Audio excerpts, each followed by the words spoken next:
maxaad kala socotaa qoriga ugu gumaadka badan caalamka sidoo kalena ku caan baxay degdeggiisa iyo fudeedkiisa magacaygu waa maxamed faarax jaamac halkan oo Bushaara Media AK-47 ama Kalashnikov oo lagu walqalay waa qoriga ugu dhimashada badan ee caalamka dilay in ka badan milyan qof waxa la soo saaray 1949kii waxaana dawladda ugu horeysay ee ikhtiraacadiisa ka dambeysay ahayd dawladda Midowga Soviyeeti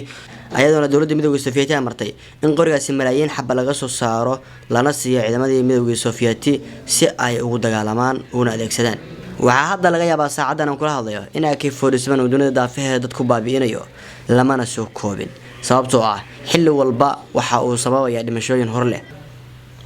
xogaha la kooba ayaa iyaguna waxay sheegayaan in AK-47 sanad kasta uu dunida ku dilo 20 ilaa 100 kun oo ruux inta u dhaxaysa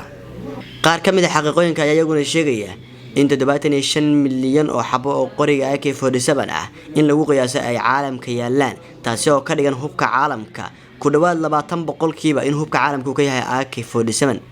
isku haynta iyo fudeedka adeegsigiisa ayaa ka dhigtay hubka ay doortaan kooxo badan iyo jabhado badan oo caalamka ka dagaalama naqshadeeyaha qoriga AK-47 Mikhail Kalashnikov oo ah nin Russian ah ayaa isagu mar uu ka hadlayay soo saaridda qorigani ee dusha iska saaray sheegayna in qoriga uu soo saaray uu malaayiin qof nafta dhaafiyay taasina ay tahay mid isaga dhibaysa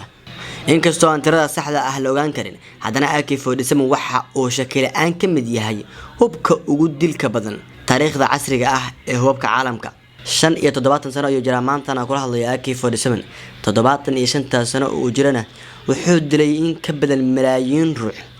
oo macal Soomaali ay ku jiraan maadaama aan nahay dad ka mid ah dadka caalamka ugu adeegsiga badan oo macal reer baadiyaha ama reer miyiganagu ay qorigan wataan dawladaha caalamka qaarkood ayaa calankooda AK-47 ku sharxa iyagoo oo astaan calan ka dhigtay Mikhail Kalashnikov soo saaraha ama naqshadeeyaha qorigani ayaa waxa uu sheegay mar la wareysanayay in uu naxo marka uu arko ama uu ka xumaado marka uu arko dambiile ridiya qorigiisa uu soo ikhtiraacay waxa uu naqshadeeyaha qoriga AK-47 ku dhashay Russia 10kii bishii November 1919 waxa uuna asagoo 94 sano jir ah geeriyooday 23kii bishii December 2013 si kastaba ahaatee dawladaha caalamka ugu tunka weyn waxay u qalab qaateen sidii ay u naqshadeen lahaayeen una soo casriyeyn lahaayeen 75 jirkan afka dhiiga ku leh ee AK-47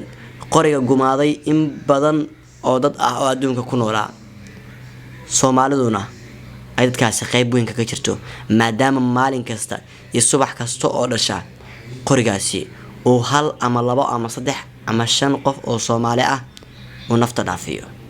waana tirada saxda ah ee caalamka oo dhan oo maalin walba ka dilo waana qasab in AK-47 meel ka mid ah caalamka oo maalin kasta hal ruux ku dilo ama ka badan warbixintan kooban anigoo Maxamed Faarax Jaamac ayaa la socodsiinay halkaad ka daawanaysan oo Bushaara Media inta aynu warbixintan oo kala ku kulmi doono